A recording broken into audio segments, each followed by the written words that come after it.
안녕하세요. 사연 읽어주는 남녀입니다. 오늘도 와주셔서 감사드리며 그럼 오늘의 사연 바로 소개해드리겠습니다. 제 나이 50대 초반 결혼 1년차 새댁입니다. 이 나이에 새댁이라니 재혼이구나 싶겠지만 초혼이고요. 어쩌다 보니 남들보다 결혼이 많이 늦었습니다. 게다가 어이없게도 가족들의 엄청난 반대를 무릅쓰고 결혼을 했어요. 저는 3남매 중에 맞이고 밑으로 남동생이 둘 있습니다.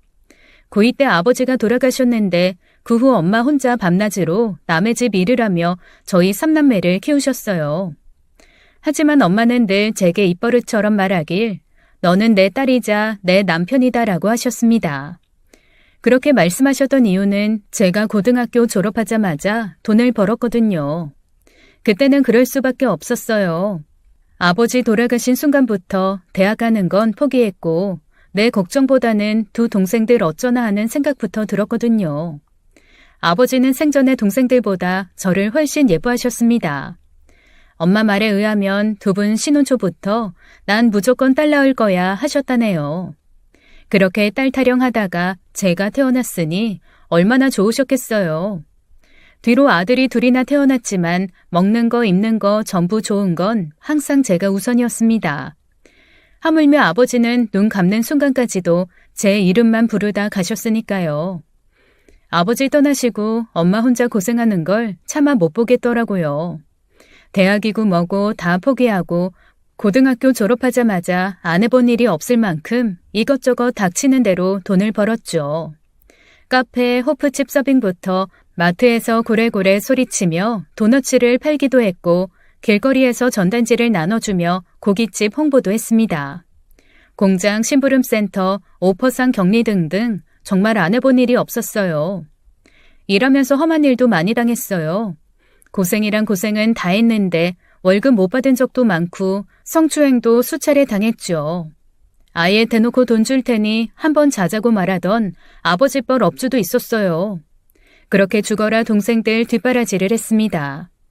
나는 비록 대학 못 갔지만 두 동생 모두 4년제 대학에 보냈고 막내 고3 때는 엄청 비싼 과외까지 시켰습니다. 그러다 보니 한창 나이에 놀지도 못했고 연애도 못했죠. 알바하다 만난 오빠와 잠깐 사귄 적이 있었는데 제가 일을 여러 개 하다 보니 데이트할 시간이 나질 않아 결국 오래가지 못하더라고요. 바로 밑에 동생 형석이는 조용하고 무던한 편인데 막내 진석이는 모든 면에 욕심이 많았어요. 저는 그런 막내가 참 기특했습니다. 중학교 때는 농구를 하다 종아리가 다 까져서 피가 철철 나는데도 반드시 꼭 이겨야 될 놈이 있다면서 아픈 것도 있고 매일 농구장에 나가더니 결국 이기고 오더라고요. 그때 제 동생이 상대했던 친구는 당시 농구부 선수였는데 나중에 프로팀 선수가 되어 TV에 나오더라고요. 저 정도 의지면 뭐든지 해낼 수 있겠구나 싶어 해달라는 건 다 해줬어요. 대학 들어간 후엔 한 달짜리 유럽 배낭 여행까지 보내줬으니까요. 형석이는 지방 국립대에 들어가는 바람에 학습비랑 생활비까지 보내줘야 했고 진석이는 인서울 대학 졸업 후에 대학원에 가고 싶다길래 그 학비까지 다 댔습니다. 동생이 있는 사람이라면 다들 그렇겠지만 나는 고생스러워도 동생들 밑으로 들어가는 돈은 전혀 아깝지 않았어요. 나는 누나니까, 나는 맞이니까 내가 해주는 게 당연한 거라 생각했죠. 그렇게 엄마가 버는 돈은 가족 생활비로 쓰고 제가 버는 돈은 거의 두 동생들에게 들어갔습니다. 그러다 엄마에게 당뇨병이 찾아오면서 그 후론 일도 제대로 못 나가시고 결국 저는 완전한 가장이 돼버렸죠. 엄마는 늘 동생들에게 얘기했어요. 얼른 공부 마치고 취직해서 누나 고생 좀 그만하게 해줘라. 동생들은 엄마와 제 마음을 알았는지 고맙게도 큰 사고 없이 잘 자라줬습니다. 저는 특별한 기술을 배운 적도 없고 공부도 많이 하지 못해서 굳은 일은 마다하지 않았습니다. 그러던 중 20대 중반에 4년 정도 일했던 식자재 공장 사장님이 계신데 저를 참 예뻐해 주셨어요. 제가 공장을 그만둔 후에도 가끔 전화하셔서 안부를 물으시고 아프지 마라, 밥 잘 챙겨 먹어라, 너는 꼭 잘 될 거다 늘 격려해 주셨죠. 그런데 몇 년 후 어느 날 공장 하나를 더 운영할 거라면서 자기를 도와달라는 거예요. 선천적으로 몸이 좀 불편한 분이었는데 공장 2군데를 왔다 갔다 하기 힘들다면서 새로 운영하는 공장을 책임지고 맡아달라는 거였어요. 저라면 믿을만 하다면서요. 저는 마다할 이유가 없어 흔쾌히 승낙하고 사장님께 하나하나 꼼꼼히 일을 배우며 공장 운영에 최선을 다했습니다. 이제와 돌이켜보면 그분이 제 인생의 은인이에요. 제 사정을 다 알고 동생들 등록금 낼 때 되면 일 잘해서 주는 거야, 매출이 올라서 주는 거야 라면서 티 안 나게 보너스까지 챙겨주셨거든요. 오래전 상처를 하고 하나 있는 외동딸을 미국으로 유학 보냈는데 딸이 거기서 남편을 만나 결혼한 후에 영주권을 얻어서 산다고 했습니다.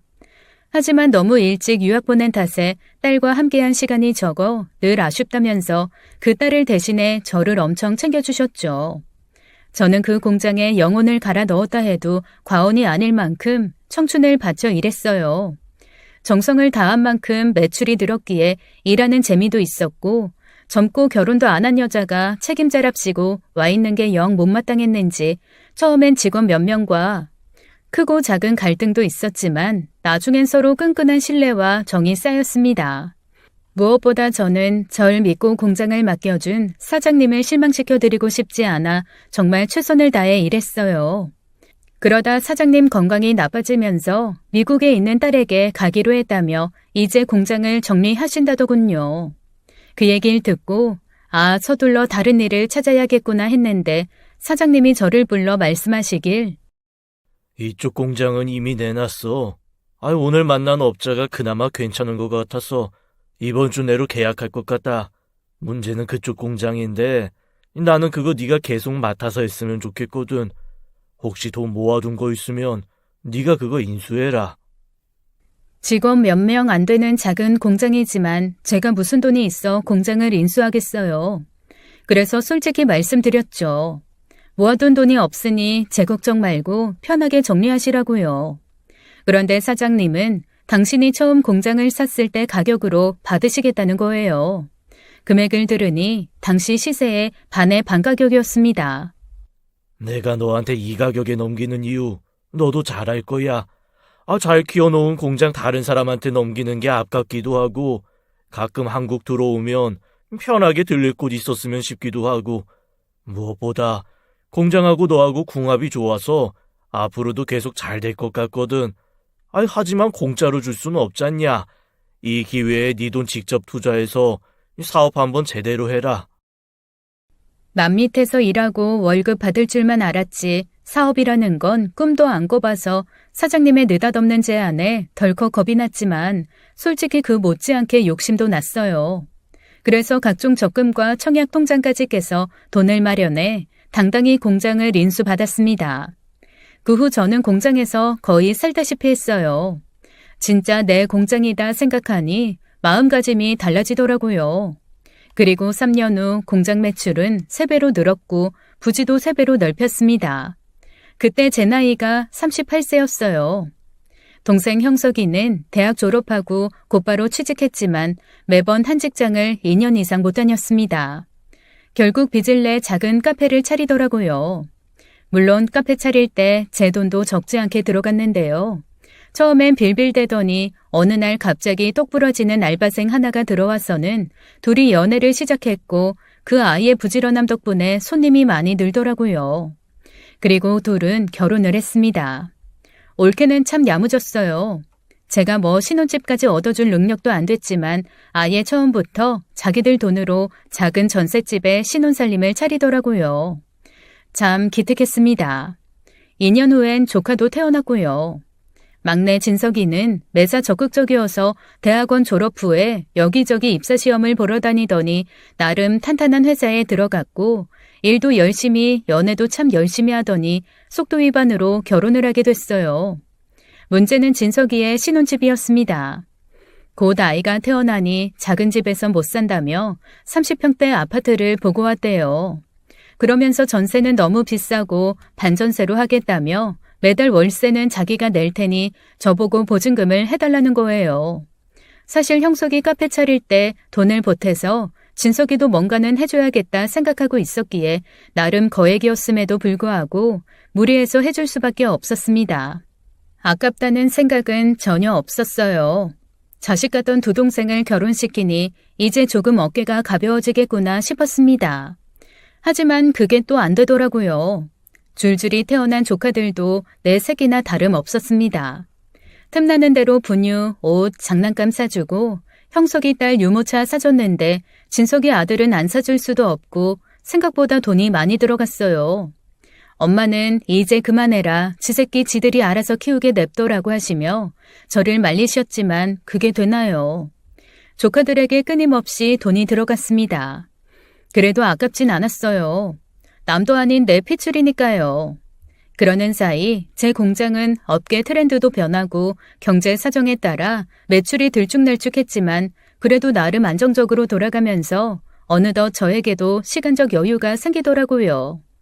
그동안 열심히 달렸으니 이제 한숨 돌리면서 엄마한테 못했던 효도도 하고 좋은데 여행도 다니자 생각했는데 역시 부모님은 기다려주지 않더군요. 건강이 급격히 안 좋아지면서 갑자기 거동조차 불편해지셨습니다. 그렇게 한동안은 엄마 간병에 집중했어요. 두 아들 장가가는 것도 못 보고 갈 줄 알았는데 그래도 손주까지 봤으니 얼마나 다행이냐. 그나저나 우리 딸 여태 고생만 시키고 너한테 미안해서 어떻게 눈을 감을지 모르겠다. 엄마는 틈만 나면 저에게 미안하다는 말만 하시다가 결국 하늘나라로 가셨습니다. 엄마가 떠나고 이제 온전히 혼자가 되니 생각보다 외로움이 세게 오더라고요. 문득문득 밥 먹다가 세수하다가 청소하다가 마치 온몸을 땅속으로 빨아들이는 듯 외로움은 저를 참 무기력하게 만들었어요. 그리고 저의 외로움은 보통의 외로움과 달라서 누군가에게 위로를 받고 싶은 게 아닌 누군가를 챙겨주고 싶은데 그 대상이 없다는 공허함이기도 했습니다. 밥은 먹었는지, 아픈 데는 없는지, 걱정거리는 없는지, 누구라도 살뜰히 챙기고 싶은데 정말 아무도 없더라고요. 그만큼 저는 준운정에만 길들여져 있던 거죠. 저의 모든 젊음을 바쳐 챙겼던 두 동생들, 사실 뭘 바라고 뒷바라지한 건 아니었어요. 동생들에게 쏟아부은 돈과 시간, 나중에 꼭 되갚아주겠지 하는 기대도 없었습니다. 남자애들이라 감정 표현에 인색해 직접적으로 표현은 안 했지만 그래도 내심 나에게 고마운 마음은 갖고 있을 거라 생각했죠. 하지만 언제부턴가 섭섭하단 생각이 더 커지더라고요. 명절이 되면 늘 처가에 먼저 들렀다 오고 물론 부모님 두 분 다 안 계시니 그쪽 어른들 먼저 뵙고 오는 게 당연할 수도 있지만 차례상 준비도 저 혼자 하고 명절 아침 제사도 저 혼자 지내야 했습니다. 그나마 늦게라도 오면 다행인데 언제부턴가는 아예 오지도 않고 가족끼리 해외여행을 가기도 했어요. 그래서 곰곰이 생각을 해봤어요. 내가 너무 고리타분한가. 요즘 차례 안 지내는 집도 많고 말이 명절이지 예전 같지는 않으니 나 혼자 괜한 기대를 하는 건가. 올케들은 아예 얼굴 보기도 힘들고 동생들은 그냥 전화 한 통으로 안부만 묻고 혼자인 나는 전혀 생각해주지 않는구나 싶더라고요. 그러던 중 어느 날 예고도 없이 진석이가 찾아왔어요. 어쩐 일이냐 했더니 아이 태어나고 돈 들어갈 일이 너무 많아져서 월세 내기가 빠듯하다는 거예요. 그러면서 돈을 좀 해달라더군요. 알겠다. 집주인 통장으로 직접 붙이겠다 하고 돌려보냈습니다. 그런데 다음 달에도 월세를 또 부탁하더군요. 그때도 군말 없이 붙여줬어요. 그리고 그 다음 달이 됐는데 갑자기 전화를 걸어서는 누나, 이번 달 월세 입금 안 했어? 내가 매달 5일이라고 말했잖아. 방금 집주인한테 전화 왔어. 깜짝 놀랐습니다. 얘가 왜 이렇게 당당하지? 사실 한두 달이야 제가 도와줄 순 있지만 아예 당연히 제가 월세를 내줄 거라 믿고 있었던 거예요. 어릴 때조차 단 한 번도 이런 생각한 적이 없는데 그때 처음으로 얘 봐라 하는 생각이 들었습니다. 그래서 이번 달에도 월세를 못 내는 거야 라고 물으니 나 요즘 힘들다고 했잖아. 내가 감당할 수 있었으면 아예 누나한테 말도 안 꺼냈지. 아무튼 지금 바로 입금해줘. 그때 마침 점심을 먹던 중에 전화를 받았는데 숟가락을 들고 한참을 고민했습니다. 집주인 전화까지 왔다니 이번 달까지는 내주더라도 다음 달부터는 어떻게 해야 할까? 아무리 생각해도 매달 내주는 건 아닌 것 같아서 그날 저녁에 전화를 걸어 얘기했어요. 아까 네 전화 끊자마자 입금은 했는데 다음 달부터는 힘들 것 같아. 왜? 요즘 공장 어려워? 공장이 문제가 아니고 너는 이제 가장이야. 너가 결혼을 결심했을 때 거기에 나는 포함되지 않았을 테니 이제부터는 네가 알아서 해야 될 일인 것 같다. 누나, 매달 형네 딸 피아노 학원비 내준다며? 형은 해주고 나는 안 해줘? 네, 틀린 말은 아닙니다. 형석이네가 딸 공부시키는 일에 엄청 극성이어서 학원을 여러 개 보낸다길래 공부도 좋지만 악기도 배우면 어떻겠냐 말하다가 그건 제가 보태주겠다고 했거든요. 오래전 초등학교 때 아빠가 저를 피아노 학원에 보내주셨는데 이제 돌이켜보니 그게 참 좋았거든요. 그래서 형석이 딸 학원비 대주는 거고 솔직히 진석이네 월세에 비하면 부담 없는 돈이어서 별 상관없었습니다. 그런데 갑자기 그 얘기를 꺼내다니 조금은 당황했지만 침착하게 말했어요. 네 아들 태권도 학원 다니게 되면 그건 내가 책임질게. 그랬더니 알겠다며 전화를 끊더군요. 동생과 전화를 끊고 거울을 봤습니다. 저도 참 많이 늙었더라고요. 물론 어려서도 그닥 예쁜 편은 아니었지만 그래도 젊고 파릇파릇했던 시절이 무의미하게 흘러가 너무 아쉽더라고요. 그때 처음으로 저를 위해 무언가 하고 싶다는 생각이 들었습니다. 성형수술을 할까, 비싼 여행을 다녀올까, 종교를 가져볼까, 명품백을 사볼까, 별 생각을 다 했지만 결국 저의 안전한 노후에 집중하기로 했습니다. 그 후 건강을 생각해서 운동을 하기로 마음먹고 주말마다 등산을 다니기 시작했어요. 우선 수도권에 있는 산을 돌아다녔는데 참 좋더라고요. 산에 오르니 머리가 맑아지고 마음이 편해졌습니다. 그러다 단풍이 한창인 어느 날 기분 좋게 관악산을 타고 집에 왔는데 불쑥 첫째 올케가 집에 왔더라고요. 형님 생각나서 그냥 들렀다. 그동안 어떻게 지내셨냐? 공장 일은 어떠냐? 남자친구는 없느냐? 한참 동안 시덥잖은 소리를 늘어놓더니 인천 송도에 괜찮은 상가가 나왔는데 거기에 카페를 하나 더 오픈할 생각이래요. 그래서 잘됐다. 벌 수 있을 때 벌면 좋지. 라고 했는데 그쪽이 생각보다 비싸더라고요. 근데 자리가 너무 좋아서 놓치긴 아깝고. 형님이 조금 도와주시면 안 될까요? 투자하신다고 생각하시고요. 네? 생전 연락도 없다가 갑자기 찾아온 이유는 역시 돈이었습니다. 투자라니. 저는 주식도 해본 적 없고요. 부동산 투자에도 관심이 없는 사람입니다. 물론 올케가 말하는 것도 말이 투자지 그냥 돈을 달라는 거였고요. 어쩌지? 나 돈 없는데. 돈이 전혀 없어요? 빌려라도 주시면 안 될까요? 물론 빌려줄 돈은 있었습니다. 하지만 못 받을 걸 알기에 미안해, 없어. 딱 잘라 말했죠. 솔직히 남도 아닌 동생이니 빌려줄 수도 있어요. 그치만 올케의 행색을 보니 빌려줄 마음이 싹 가시더라고요. 머리끝부터 발끝까지 온통 명품이었습니다. 타고 온 차도 엄청 비싼 수입차였고요. 물론 능력이 되면 명품도 수입차도 얼마든지 굴릴 수 있습니다. 그러나 그동안 저에게 했던 말들이 있거든요. 애 학원비 대느라 빠듯하다. 매달 알바생들 월급 주기도 벅차다. 대출이자 갚느라 딸내미 햄버거 하나 사주기도 부담된다. 정말 얄미웠습니다. 첫째 올케가 카페 알바생 때 동생이 결혼하고 싶다길래 손님인 척 보러 갔던 적이 있는데 일도 열심히 하고 손님 응대도 똑부러져서 내심 마음에 들었어요. 그런데 결혼하고 조카를 낳은 후에 제 동생을 대하는 거 보고 여러 번 놀랐습니다. 동생은 올케 앞에서 늘 기죽어 있더라고요. 물론 그렇게 아내들이 주도권을 갖고 사는 부부들이 많다는 것도 알고 올케 덕에 죽 쓰던 카페가 살아난 것도 잘 압니다. 하지만 제 동생이 그런 대접을 받는 건 많이 속상했어요. 게다가 동생은 볼 때마다 머리카락도 빠지고 행색이 추레했는데 올케랑 딸은 명품으로 휘감고 있으니 도무지 예쁘게 봐줄 수가 없었죠. 그렇게 올케는 돈 빌리러 왔다가 본전도 못 찾고 돌아갔습니다. 그리고 며칠 뒤에 동생이 직접 찾아왔어요. 뜬금없이 집 얘기를 꺼내더라고요. 누나는 계속 이 집에서 살 거야? 엄마도 안 계시고 누나 혼자인데, 좀 줄여서 새 아파트로 이사 가는 건 어때? 이 집 너무 낡았잖아. 제가 살고 있는 집은 아버지가 돌아가신 후 엄마 이름으로 분양을 받아 저희 네 식구가 함께 살았던 집이에요. 방이 3개고 당시엔 새 아파트였는데 지금은 많이 낡았죠. 네 식구 살 때도 엄마와 제가 방을 같이 썼고 동생들은 각자 하나씩 방을 줬습니다.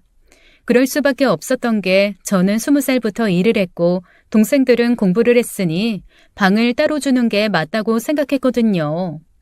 동생들이 결혼하고 엄마까지 떠났지만 엄마가 생전에 너무 애착을 갖고 있던 집이라 제가 계속 사는 게 맞다고 생각했어요.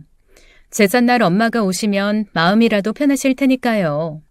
그런데 갑자기 이사를 하라니 뜬금없이 무슨 소리냐 물었죠. 누나 혼자 살기에 너무 휑하지 않아? 이거 그냥 팔고 우리 집 근처로 이사 오는 게 어때? 엄마 집 팔 생각 전혀 없다 단호하게 말했어요. 그랬더니 이번엔 전세를 주자는 거예요. 생전 이 집에 대해 전혀 관심 없다가 갑자기 이렇게 나오니 뭔가 이상하다는 생각이 들었죠. 그래서 대체 왜 그러냐 물었더니 역시 돈이었습니다. 송도상가 얻는데 돈이 필요해서 이 집 팔아 돈을 마련해달라는 거였어요. 전 분명히 말했습니다. 엄마 돌아가시기 전에 너희들 앉혀놓고 얘기하지 않았냐. 이 집은 내 몫이라 하셨다. 대학도 안 가고 결혼도 안 하고 동생들 뒷바라지 하느라 고생한 몫이고 너희들도 그때 오케이 하지 않았느냐. 동생은 한동안 말이 없었습니다. 그러다 한참을 골똘히 생각하더니 솔직히 그때는 아빠 누워있는 엄마 앞에서 그러는 게 어딨냐. 우리도 떼워줘라. 따질 수 없었잖아. 숨 넘어가는 분한테 내 목 내놔라 어떻게 얘기해. 그치만 법적으로 따지면 정확히 3분의 1로 나누는 게 맞지 않나? 기가 막히더라고요. 어쩐지 올케가 시킨 일 같기도 했고요. 그렇다 해도 이건 아닌 것 같아서 더 이상 길게 얘기하고 싶지 않아 등기부 등본 떼어봐라. 엄연히 내 명의로 되어 있는 집이다. 그러니 너희에겐 권리 없다. 제발 부탁인데 이 집은 건들지 말라 하고 돌려보냈어요. 그날 밤 잠이 안 오더라고요. 형석이도 진석이도 똑같구나. 물론 둘 다 처자식 건사하느라 힘들겠지만 가족 모임이랍시고 모두 모여 식사라도 하면 늘 제가 다 계산했고 이쪽 저쪽 6식구 생일 때마다 섭섭치 않게 선물 챙겼는데 정작 제 생일에는 올케들이 달랑 기프티콘 하나씩 보내는 게 전부였거든요. 생일 선물 못 받는 건 괜찮습니다. 하지만 더 이상은 저에게 뭘 가져가진 않길 바랬는데 대체 내가 어디까지 내어주어야 만족할까 너무 속상하더라고요. 그래도 며칠간 영 마음에 걸려 형석이에게 3천만 원을 보냈습니다. 돈을 받고 고마워 누나라는 답장 하나 딸랑 오더군요. 전 속상한 마음이 들 때마다 산에 올랐습니다. 그러다 어느 날 강화도에 있는 만이산을 등반하던 중 한 남학생을 알게 됐는데요.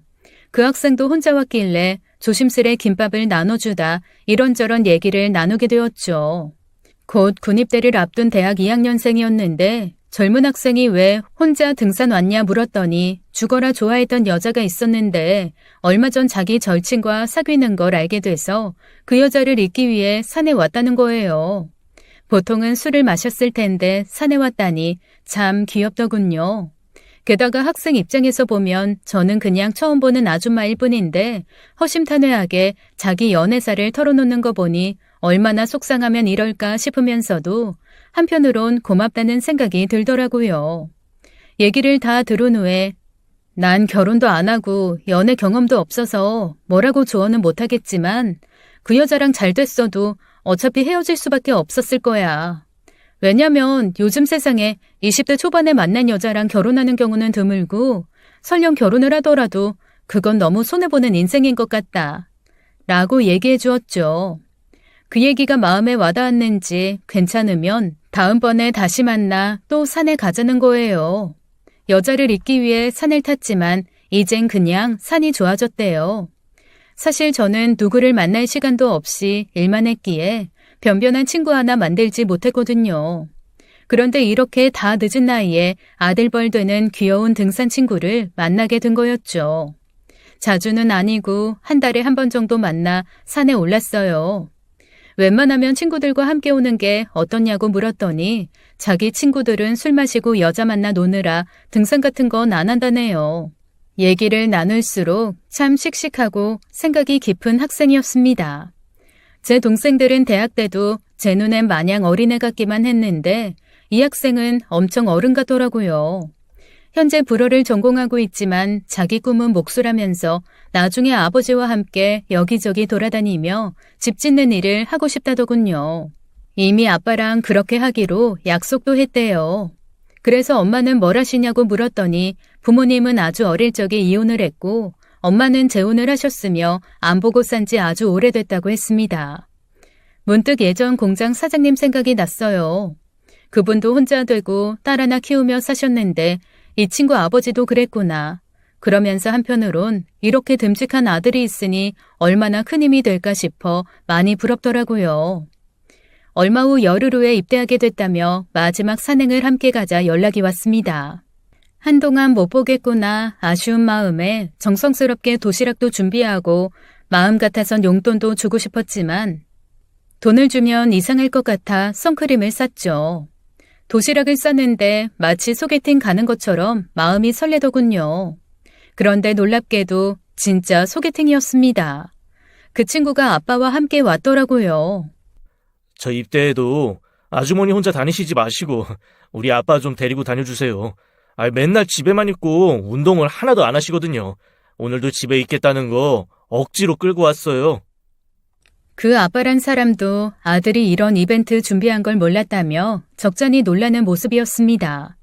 엄청 어색하고 쟤는 왜 시키지도 않은 일을 벌이나 싶어 불편했지만 그 마음 씀씀이만은 참 기특했어요.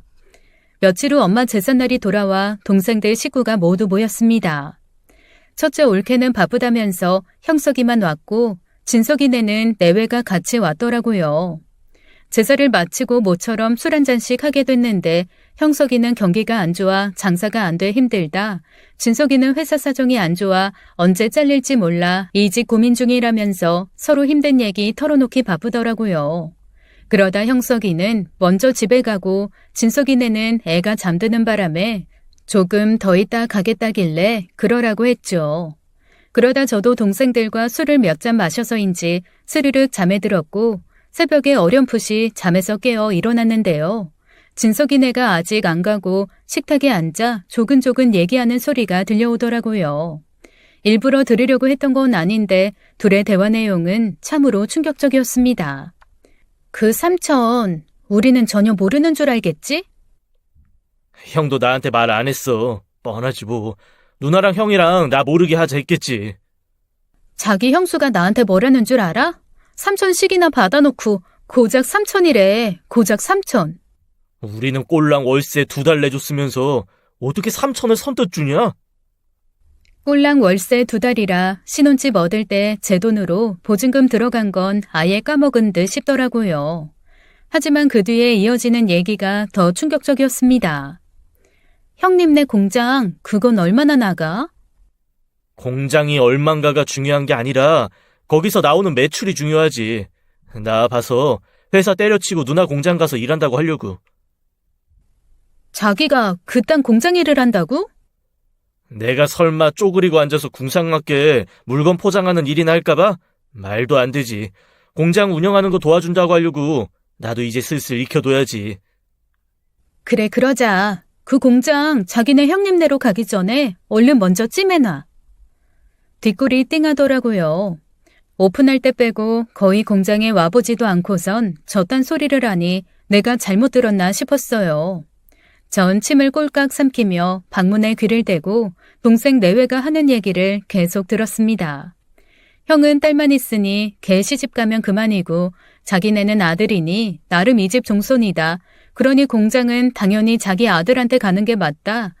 누나가 원래 형보다 자기를 더 좋아한다. 누나한테 형은 동생이지만 나는 아들이나 마찬가지다. 누나는 이미 나이 많아 결혼도 못할 테고 결국 누나 재산은 우리한테 오는 게 순리다. 그리고 하다 올케는 이 집마저 노리더라고요. 형님네는 친정도 잘 살고 몇 년 전에 집 샀으니 이 집은 우리 주지 않겠냐. 알아보니 집값이 엄청 올랐더라. 잘 갖고 있다가 나중에 재건축되면 큰돈 벌 수 있다. 두 사람 대화 속엔 저에 대한 걱정, 저에 대한 고마움은 전혀 없었습니다. 계속 듣고 있으려니 다리에 힘이 풀려 쓰러질 것 같더라고요. 가까스로 발을 떼서 침대에 다시 누웠는데 저도 모르게 눈물이 왈칵 나왔습니다. 그리고 얼마 후 막내가 교통사고 나서 병원에 입원을 하게 됐어요.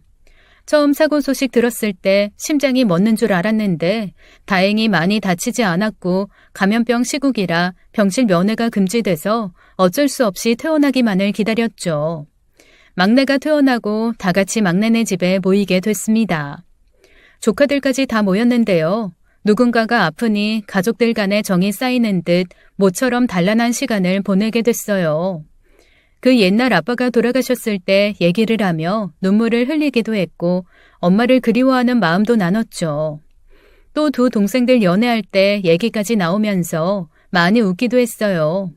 그러다 형석이가 술에 취해 누나 아니었으면 지금 우리는 없었을 거다. 앞으로 누나한테 잘하겠다라는 말을 하더라고요. 처음이었어요. 동생한테 고맙다는 얘기를 들은 게요. 저도 사람인지라 동생의 말 한마디에 그동안 쌓였던 서운함이 조금은 풀리더라고요. 그러던 중에 첫째 올케가 술에 취해 얘기한 게 화근이 되어 일이 커지게 되었습니다. 사실 형님은 저한테 시어머니나 다름없죠. 그나저나 형님은 결혼도 안 하시고 모아놓은 돈도 많을 텐데 나중에 우리 딸 시집 갈 때 크게 한몫해 주실 거죠? 요즘엔 부모보다 조부모 능력이 더 중요하잖아요.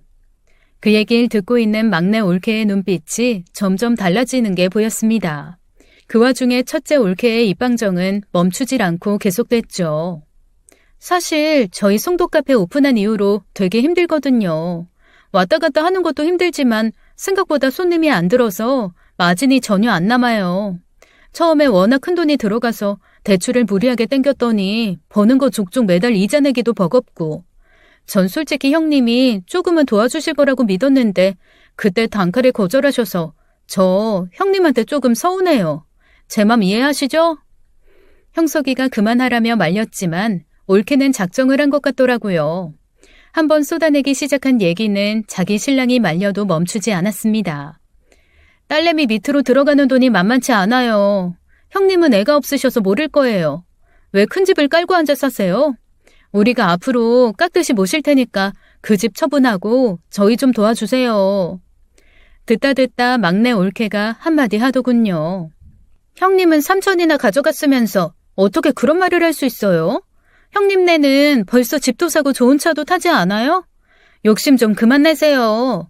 도와주려면 우리를 도와줘야지 왜 형님네를 도와줘요? 이렇게 본격적으로 올케들 싸움이 시작됐습니다. 동서가 어떻게 그런 말을 할 수 있어? 동서네는 신혼집 보증금도 받고 월세도 받지 않았어? 그러니 우리는 집 대신 가게로 받는 것뿐이야. 얘기 들어보니 한창 잘할 때도 서방님이 훨씬 더 많이 받아갔다던데 양심은 동서부터 챙겨야겠는데? 벌써부터 공장 탐내고 있는 거 내가 모를 줄 아냐? 옆에 있던 진석이는 자기 와이프 편드느라 형수한테 바락바락 대들고 결국 형석이와 진석이 사이에 고성이 오가더군요. 형이 나한테 해준 게 뭐 있어? 형이 장남 노릇한 게 뭐 있냐고. 누나 돈 좀 그만 좀 가지고 가. 그러는 너는 누나한테 뭐 해줬냐? 명절만 되면 여행 가기 바쁘고 차례상에 절 한 번 제대로 한 적 없지 않냐? 누나 등골 빼먹는 건 나보다 네가 더 심해. 미칠 것 같았지만 말리지 않았습니다. 과연 어떤 얘기까지 나오는지 듣고 싶었죠. 그러다 결국 막내 올케 입에서 이런 소리까지 나오더군요. 그럼 집은 형님네가 가지세요. 공장은 우리 몫이니까 건들지 마시고요. 그제야 깨달았습니다. 모든 게 명백해지더라고요. 저는 동생들에게 누나가 아닌 그저 마르지 않는 우물이자 은행이었을 뿐이라는 걸. 인사도 없이 막내네 집에서 나왔습니다. 첫째 올케한테 여러 번 전화가 왔는데 받지는 않았어요. 조용히 생각을 정리하고 앞으로 동생들을 어떻게 대해야 할지 굳게 결심할 필요가 있었습니다. 그리고 머릿속이 복잡해지자 다시 산에 가고 싶어졌어요.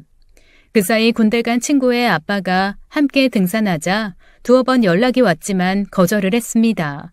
솔직히 둘이서 산에 가는 게 불편했고 무엇보다 남자와 단둘이 뭔가를 한다는 게 저에겐 익숙하지 않은 일이라 그분을 다시 만날 생각이 없었거든요. 하지만 동생들 일로 스트레스가 쌓이니 누군가와 몹시 얘기하고 싶어졌고 가장 먼저 그분 생각이 나더라고요. 한참을 망설이다가 산에 가실래요? 라고 메시지를 보냈는데 곧바로 전화가 왔습니다. 안 그래도 주말에 용문산에 갈 생각이었다며 같이 가자더군요. 동생들 이외에 누군가 만날 사람이 있다고 생각하니 기분이 한결 나아졌습니다. 그렇게 그분을 만나자마자 군대 간 아들 근황을 물었는데 아주 잘 지낸다더군요. 그리고 그분은 산에 오르며 하나하나 자기 얘기를 꺼내 놓더라고요. 대학 때 CC로 만나 졸업 후 바로 결혼했는데 아들이 태어나고 얼마 안 돼서 아내에게 다른 남자가 생기자 그쪽에서 먼저 이혼을 요구했고 붙잡아도 안 된다는 걸 알았기에 곧바로 헤어졌다고 합니다. 그 후로 본가에 들어가 어머니와 함께 아들을 키웠대요. 그분은 약사였는데 약국을 하며 틈나는 대로 자격증 따는 재미에 빠져 이것저것 크고 작은 자격증을 엄청 많이 땄다더군요. 아들이 나중에 집 짓는 일을 하자고 해서 이미 목공 자격증도 따놨대요.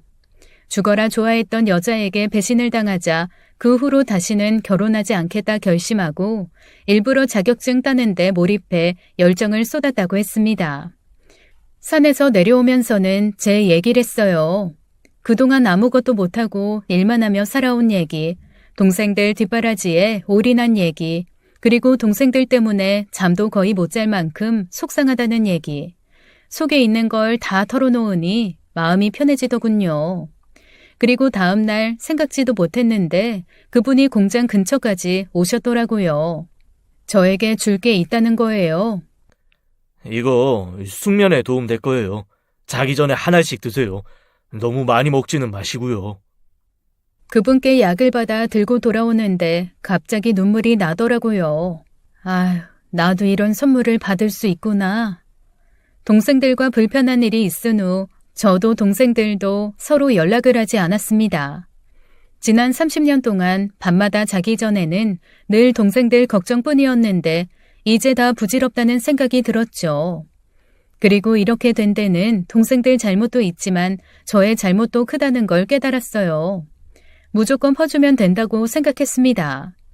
아빠 없이 자라는 게 너무 딱해서 전혀 부족함 없게 해주고 싶었어요.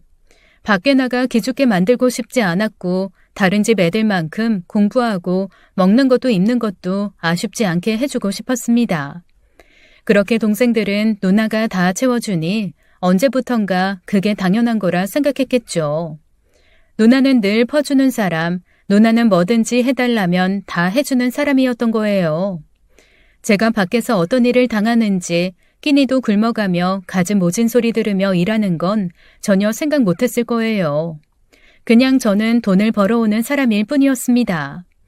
하지만 딱 하긴 저도 마찬가지였잖아요. 20살 어린 여자애가 자기 인생을 다 포기하고 굳은 일 마다하느며 오로지 동생들을 위해 죽어라 돈만 벌었으니까요.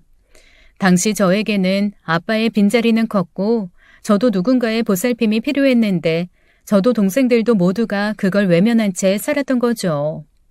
사실 동생들 모르게 꼬마 빌딩을 사놓은 게 있었어요. 나중에 제가 죽으면 공장은 형석이 주고 건물은 진석이 줘야지라는 생각을 했거든요. 밤마다 상상했어요. 내가 병들고 아프면 그래도 동생들이 정성껏 돌봐주겠지. 어느 날 갑자기 공장 주고 건물 주면 눈물 쏟으며 감동하며 고맙다고 하겠지. 하지만 아니더라고요. 저 혼자 착각 속에 살고 있었던 겁니다. 그 후로 언제부턴가 침대에 누워 동생이 아닌 그분 생각을 하며 잠에 들게 됐습니다. 제 편이 필요했어요. 누군가에게 1순위가 되고 싶었습니다. 1년 정도 그분과 함께 산을 다니며 많은 얘기를 나누고 상대의 상처를 감싸주면서 서로에게 필요한 사람이란 걸 알게 됐어요. 군대 간 친구가 휴가 나올 때마다 셋이 함께 식사를 하면서 그동안 느껴보지 못한 행복함을 느끼게 됐죠. 그렇게 저희는 아들이 제대하면 함께 살기로 약속을 했습니다. 어쩌다 대면대면해진 사이가 됐지만 그래도 가족이라 동생들에게 결혼 소식을 알려야 했어요. 다들 모인 상태에서 폭탄 선언하느니 누구 한 사람한테 말하면 다들 알게 되겠지 싶어 형석이를 불러 얘기했습니다. 처음엔 많이 놀라더니 그냥 알았다 하더군요. 그리고 며칠 후 형석이 진석이 내외가 집으로 찾아왔습니다. 정말 오랜만에 얼굴 보는 건데 네 사람 표정엔 반가움 대신 지독한 경계심이 보이더라고요. 단박에 애들이 내 결혼을 말리려고 왔구나를 알 수 있었어요. 먼저 진석이가 시작을 하더군요. 약사라고? 진짜 약사 맞아? 약국이 어딘데? 야매 약장사 아니야? 형님, 많이 외로우셨어요? 저희가 자주 찾아뵐게요. 그쪽에 다 큰아들이 있다면서요. 그 아들이 반대 안 해요? 젊은 사람들이 결혼을 해도 양쪽 집안이 복잡해지는데 느닷없이 다 늦게 결혼하신다니 너무 당황스럽네요. 저희랑 상의하고 결정하셔도 되는데 너무 성급하신 거 아니에요? 모두가 걱정뿐이었습니다. 누구 하나 축하한다는 말은 없었어요. 하다하다 진석이는 그 사람 사기꾼 아니야? 제대로 알아봤어? 요즘 나이 많은 여자 상대로 돈 보고 사기 결혼하는 사람 많은데 혹시 그 사람도 그런 거 아니야? 어떻게 만나게 된 거야? 누나 상황에 대해 어디까지 오픈했어? 공장 보여줬어? 그 아들이 진짜 친아들 맞아? 라면서 이 결혼은 절대 안 된다라는 입장이었습니다. 그래서 저도 솔직히 다 얘기했죠. 어쩌면 그 사람 진짜 사기꾼일지도 모르겠다. 나한테 일부러 접근했고 내가 멍청하게 속아 넘어가는 걸 수도 있겠어. 하지만 그래도 난 결혼할 거다. 제 말에 모두 경악을 하더군요. 내가 이럴 줄 알았어. 당장 그 사람 이름과 연락처 나한테 말해봐. 이쯤 되니 저도 더 이상 꾸며서 얘기할 필요가 없어 다 털어놨습니다. 내가 너희들 결혼한다고 했을 때 이런 천박한 질문 했었니? 아니면 여자친구 이름이랑 전화번호 대라고 했었어? 하물며 일단 만나보고 허락하던지 말던지 하겠다고도 안 했다. 하물며 일단 만나보고 허락하던지 말던지 하겠다고도 안 했어. 나는 너희들 누나고 누나를 넘어 부모 노릇까지 했었기에 너희들 결혼에 간섭할 권한이 충분히 있었어. 형석이 카페 차릴 때 돈도 해줬고 진석이 신혼집 마련할 때는 보증금도 해줬다. 그런데 단 한 번도 그 돈 갚으라고 말한 적 없었어. 그냥 너희들이 좋다길래 조건 없이 돈도 주고 진심으로 축하해줬는데 나는 왜 너희들한테 이런 소리를 들어야 하는 거니? 내 결혼에 왜 너희들 허락이 필요한 거냐? 누나 걱정돼서 하는 소리잖아. 우리는 가족이니까. 니들이 언제부터 내 걱정했니? 니들이 걱정하는 건 내가 아닌 내 돈이겠지. 이후 모두 말이 없었습니다. 싸늘한 기운이 맴돌았어요. 잠시 후 형석이 와이프가 조심스레 말하더군요. 형님, 혹시 혼인신고도 하실 거예요? 살림 합치는 것까지는 뭐라고 못하겠지만 혼인신고는 좀 그렇잖아요. 그분이나 형님이나 재산 문제도 걸린 게 많고. 그 역시 돈이 걱정돼서 하는 소리였습니다. 그래서 혼인신고를 하든 뭐라든 내가 알아서 할 거니까 신경 끄라고 했습니다. 그리고 너희들 그 누구도 내 결혼을 축하해줄 마음은 없는 것 같으니 모두 돌아가라고 했죠. 앞으로 부모님 제사는 내가 알아서 모실 거니 신경 안 써도 되고 명절에는 늘 그랬듯이 여행을 가든 처가에 가든 마음대로 하고 각자의 가정에 충실하자고 했습니다. 나도 내 가정에만 충실하겠다고요. 모든 걸 쏟아내니 마음이 홀가분해졌습니다. 물론 동생들을 아예 안 보고 살 생각은 아니었어요. 하지만 이제는 동생들보다 새로 생기는 가족에게 정성을 다하고 싶었습니다. 먼저 시부모님 되실 분들 산소에 찾아가 인사를 올렸어요. 이어서 저희 부모님께도 인사드렸고요. 그러던 중 앞으로 제 아들이 될 아이의 제대가 다가왔습니다. 드레스 입고 식을 올리지 않아도 뭔가 의미가 있는 일을 하고 싶어서 아이가 제대하면 셋이 함께 크루즈 여행을 가기로 결정했어요. 난생 처음으로 가슴이 뛰고 내 미래를 생각하면 계속 웃음만 났습니다. 또다시 보살펴줄 사람들이 생긴다는 게 가장 행복했고, 예전엔 일방적으로 사랑을 줬지만 이제는 나도 따뜻한 보살핌과 사랑을 받게 된다는 사실에 가슴이 벅차 올랐습니다. 결혼 준비는 잘 됐냐, 언제 한번 다 같이 만나 식사라도 해야 되지 않겠냐는 연락은 그 누구에게도 오지 않았습니다. 예상은 했지만 섭섭함도 컸어요. 하지만 이제는 동생들에게 그 어떤 기대도 하지 않겠다 마음먹고 혼자 끙끙대지 않기로 했는데, 아들 제댄 날 군부대로 향하던 중 뜬금없이 막내 올케가 다급한 목소리로 전화를 걸어왔습니다. 순간 무슨 나쁜 일이 생겼나 가슴이 철렁 내려앉았죠. 그러나 역시 이번에도 돈이었습니다. 이제 막 중학생 된 진석이 아들이 친구를 두들겨 패서 전치 5주가 나왔는데 피해 학생 측에서 거액의 합의금을 요구한다고 사정을 하더라고요. 형님이 저희한테 섭섭한 점 많다는 거 아는데요. 이거 합의 안 하면 징계 세게 받게 된대요. 애아빠가 형님한테는 죄송스러워서 전화 못하겠다고 하길래 제가 이렇게 부탁드리는 거예요. 형님, 좀 도와주시면 안 돼요? 일단은 대체 왜 친구를 때린 건지 물었죠. 그랬더니 피해 학생이 교실 문을 세게 닫아 깜짝 놀랐다는 게 이유래요. 알고 보니 이미 수차례 친구들 상대로 상습적 주먹질을 일삼았고 자잘하게 합의금 물어준 게 2번이나 있었답니다. 도대체 애를 왜 그렇게 키웠냐라는 말이 튀어나왔지만 꾹 참았어요. 냉정할 필요가 있었습니다. 그래서 또 물었죠. 내 동생 진석이 나름 대기업 과장인데 너희는 대체 어떻게 살길래 돈 몇백이 없어서 나한테 부탁하느냐. 그랬더니 최근에 진석이가 주식으로 6천을 날려다더군요. 그중에 4천은 친정엄마 돈이라 더 이상 친정에 손 벌릴 수가 없었대요. 더 이상 옳게 징징대는 소리를 듣고 싶지 않아 바쁘다며 전화를 끊었습니다. 마침 옆에 있던 저의 예비 신랑이 무슨 일이냐고 묻길래 사실대로 다 말해줬는데, 오죽하면 올케가 직접 전화했겠어요. 여유 있으면 이 돈을 빌려주는 게 좋겠는데. 엄밀히 말하면 빌려주는 게 아닌 그냥 주는 거다 했더니 그럼 그냥 주는 건 어떠냐고 하더라고요.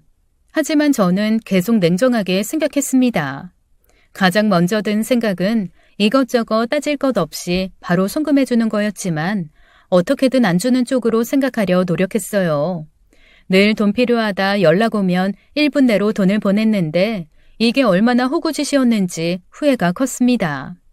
또 곱씹을수록 괘씸하더라고요. 맨날 돈 없다 하더니 주식으로 6천을 날려?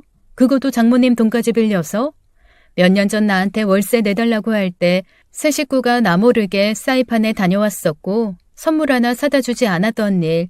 물론 이런 식의 사소한 것까지 따지면 유치하지만 다 떠나서 내가 자기 공부시키느라 어떤 고생을 했는데 대학원까지 공부시켰으니 결혼하고 애 낳고 그저 탈없이 예쁘게 살길 바랬는데 자식 새끼 하나 제대로 건사 못하고 알토란처럼 돈을 모아도 아쉬울 판에 주식으로 그 큰 돈을 날리다니. 생각하면 생각할수록 뭔가가 욱하고 치밀어 올랐습니다. 어릴 때부터 단 한 번도 동생들에게 손댄 적 없는데 당장이라도 쫓아가 뒤통수를 후려 갈기고 싶더라고요. 그러던 중 마침 아들 부대에 도착을 했고 전 돈을 보내지 않았습니다. 제대한 아이를 차에 태우고 돌아오는 길 올케한테 형님 제발요라고 카톡이 왔어요. 한참 동안 메시지를 읽지 않았습니다. 그리고 그날 밤 올케가 부탁한 돈에 반만 보냈어요. 덧붙여 아까는 오늘 제대하는 아이 마중 가느라 정신이 없었어. 그리고 요즘 나도 결혼 준비 때문에 돈이 없다. 잘 해결되길 바래. 라는 메시지도 함께 보냈죠. 이젠 나도 내 아들 챙기는 게 우선이라 네 아들까지 챙길 심적 여력은 없다는 뜻으로요. 그리고 앞으로는 정말 그런 마음으로 살자고 다짐했죠. 내가 그토록 아끼고 사랑했던 두 남자, 이젠 자기 살 길 찾아 내 품을 떠났지만 또 다른 두 남자가 생겼으니 남은 사랑을 다 쏟겠다 결심했어요. 결혼 후 저희는 늘 그랬듯이 각자 약국과 공장 일에 충실했고 주말마다 산에 올랐습니다. 아들은 복학 후에 새로운 여자친구를 사귀면서 얼굴 보기가 많이 힘들어졌고요. 저는 남편의 권유로 방통대 입학을 준비하고 있습니다. 어릴 때는 나중에 50살이 되면 죽는 거라는 생각을 했어요. 이 30대에는 50살 되면 모든 게 시들하겠지, 시작할 수 있는 건 하나 없고 이것저것 마무리 짓는 일에 집중하고 있겠지라는 생각을 했었죠. 그러나 실제 50대가 되고 저는 진짜 저를 위한 인생을 시작했습니다. 남들보다 많이 늦은 결혼과 공부, 모든 게 서투르고 실수도 많아요. 무엇보다 받는 사랑에 서툴러서 남편과 아들의 말과 행동에 매번 눈물이 납니다. 결혼 후 1년 동안 동생들과는 통화 몇 번 한 게 전부예요. 얼마 전 일부러 형석이네 카페에 근처에 들러 먼